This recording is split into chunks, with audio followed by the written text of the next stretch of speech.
Mimi kwa jina naitwa Paulo Petro Kimiti. Amenilea sana huyu baba. Hamwezi kuamini, mara ya kwanza nimekutana naye wakati nasoma Ulaya mwaka 64. Nasoma Uholanzi. Akanishangaa, sema wewe mtoto mfipa umekujaje huku? Nikasema mmenileta nyinyi wenyewe. Na kipindi hicho nilikuwa mtundu, wengine mlishasikia. Nilikuwa na bendi yangu inaitwa Safari Brothers. Wakati nasoma lakini na bendi. Ndio kipindi hicho ambacho nilipata hela nyingi sana. Nikampa baba wa taifa dola 20,000 wakati nasoma. 20,000 ni sawa karibuni na milioni 600 kwa sasa. Nilitoa.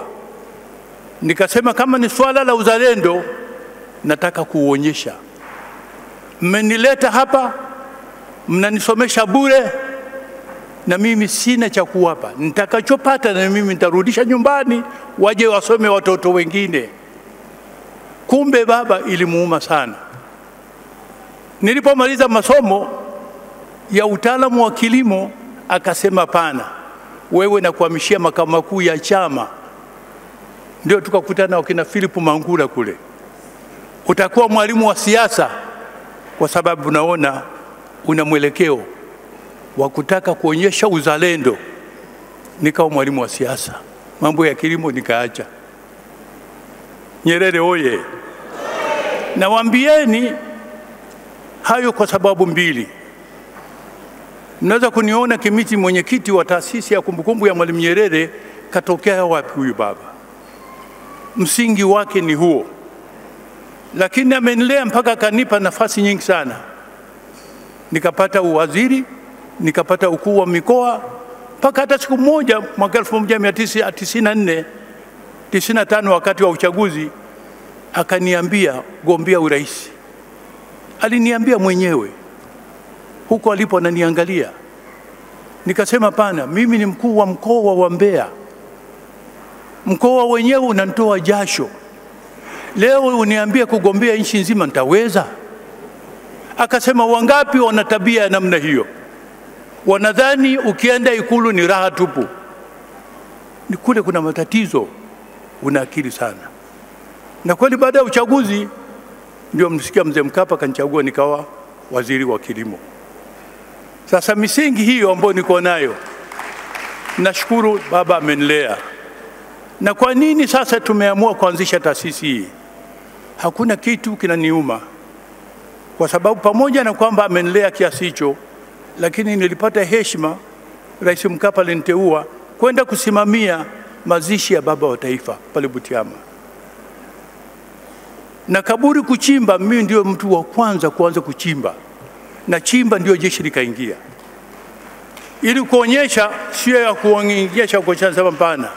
Kama nimeteuliwa kuja kuchimba kaburi, nitakuwa wa kwanza kulichimba. Nikapiga majembe 3, jeshi likaingia. Ndio likasaidia tukamaliza. Na ndio kipindi peke yake wote katika historia hakijawahi kutokea. Nilikuwa waziri wa kazi kipindi hicho Mwalimu anafariki. Lakini pia nikawa mkuu wa mkoa wa Mara kipindi hicho hicho, waziri na mkuu wa mkoa.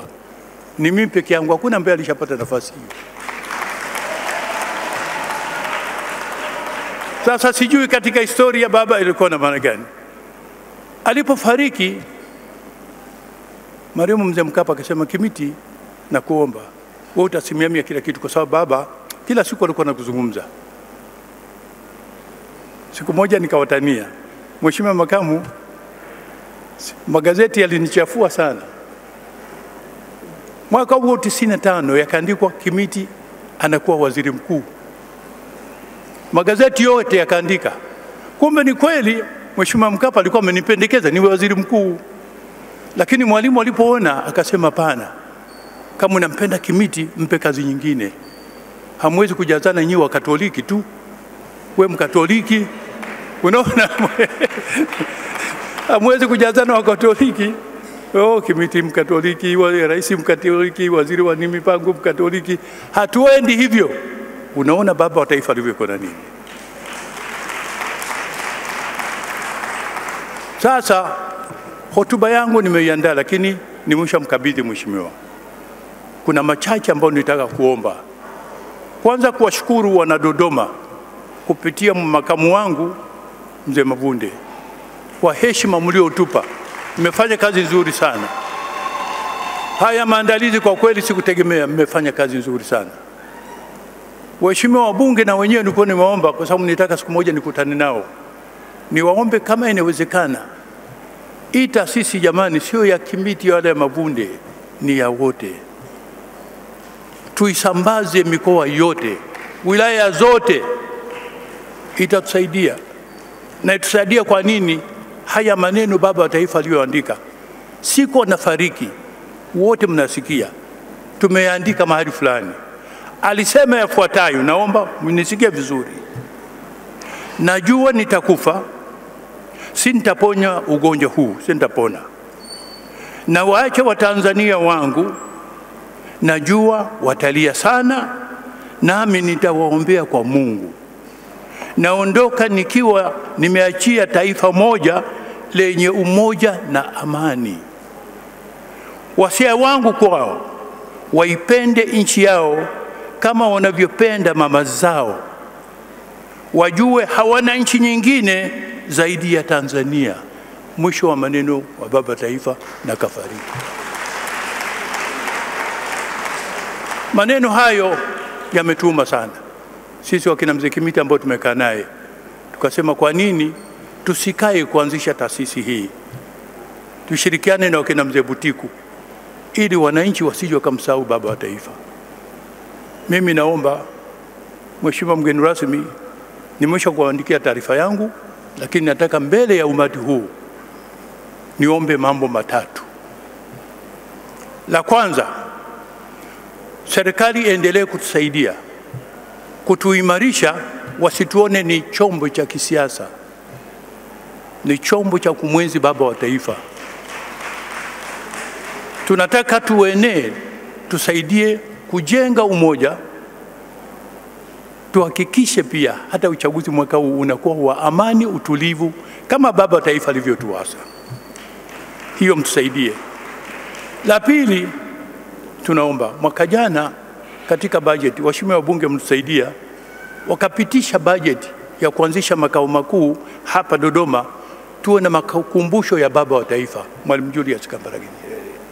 Tuwe na museum, bilioni 1 ilitengwa kama kianzio.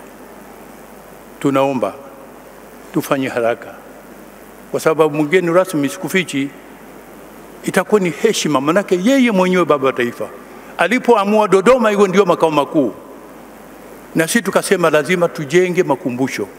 Yako madogo pale Butiama, lakini wangapi wanakwenda Butiama?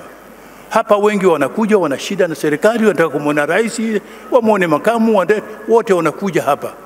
Kitakuwa pia ni kidega uchumi, si cha serikali tu, lakini cha Watanzania wote. Wageni wote wakija hapa watapenda, baada ya kumwona rais na makamu wanakwenda kuangalia.